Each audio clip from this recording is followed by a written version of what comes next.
Good morning, guys. It's story time with Ash and Sean. Today I'll be reading chapter 7, Nick, from Hers, the second book in the Blood Tie series from A.K. Rose. She's an awesome author of dark romance. So if you like dark romance, give her a read. Beep, beep, beep. The grating sound pulling me closer to the surface. I cracked open my eyes to find only darkness, just like I'd found inside. I closed my eyes again and tried to shift on the hard hospital mattress, but no matter which way I turned, I couldn't find relief. Nick! Her haunting screams filled my head.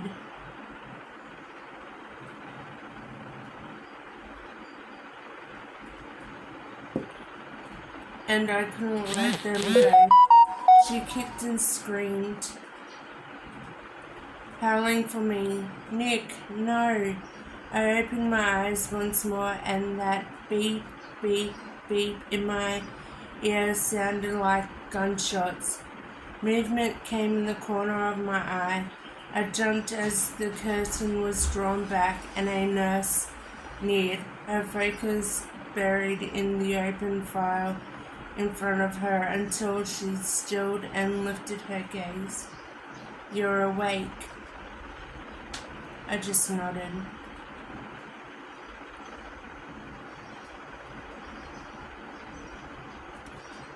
She placed the file down at the foot of the bed, just here to check your vitals.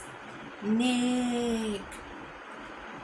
I turned away as the nurse moved the blood pressure machine closer, peeled the cuff free before winding it around my upper arm, and hit the button. The sounds, the smells.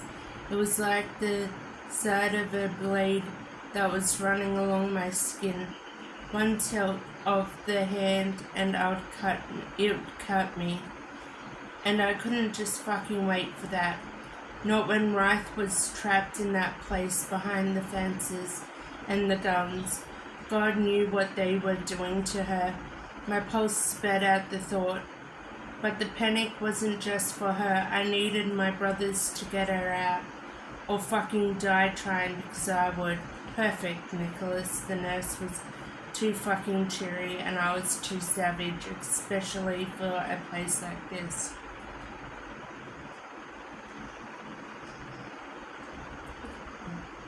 My things, I muttered, desperation burning inside me. Your phone's in the cupboard beside you.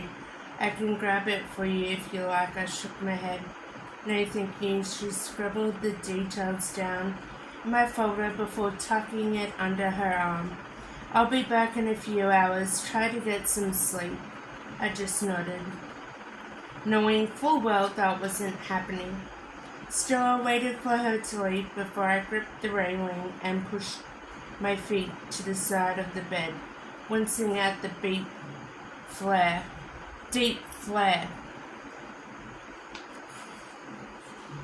of pain as it crawled through my side, inch by inch. It felt like hell. My breath caught. I clenched my jaw, biting down on the groin.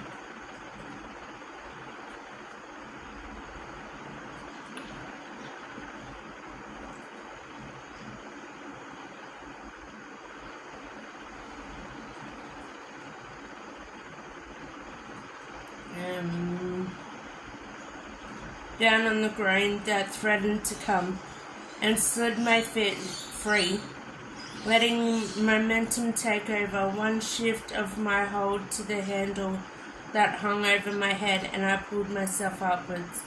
Agony roared through me, burning in my chest.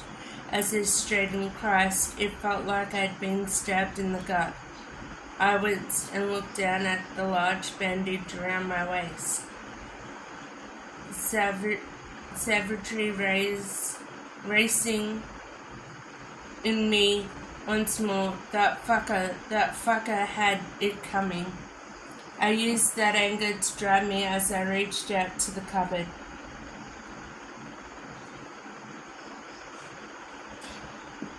Grasping the tiny key and twisting it, my things were stacked in the drawer.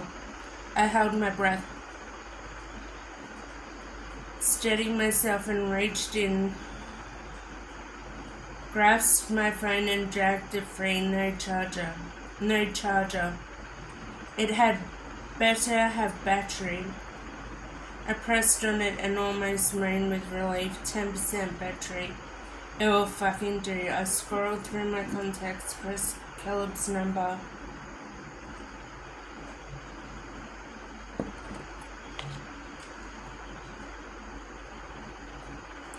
Listened to it ring once, twice, 3 fucking times. Answered the goddamn phone, brother. I hung up, my thoughts seething.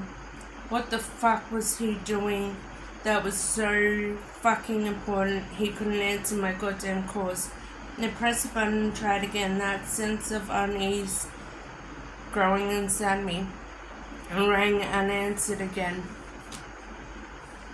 My lips twitched in a snarl as I pressed Tobias's number, and surprised, the snarky punk answered, yeah. Where the fuck are you? I snapped. A groan came from the background, low and tortured, and suddenly I didn't want to fucking know. Good, that's all I thought. Let him hurt as many as he needed, as long as it led us to right.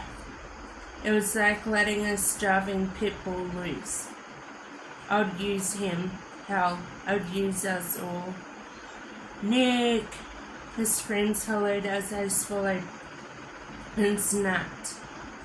Come and get me the fuck out of here. The hospital is not. Fuck no. You'll come and get me tea, or I'll pull on those fucking clothes and get out of here myself. Then I'll beat your ass. He went quiet.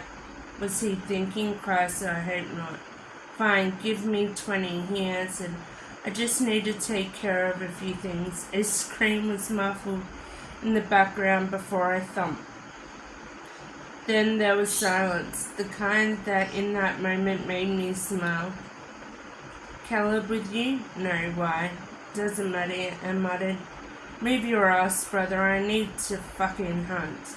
I hung up the call, 8% battery. I winced and cast the phone on the bed, turned my head and listened. Shouldn't be back. I glanced at the monitor, beep, beep, beep, until I disconnected that.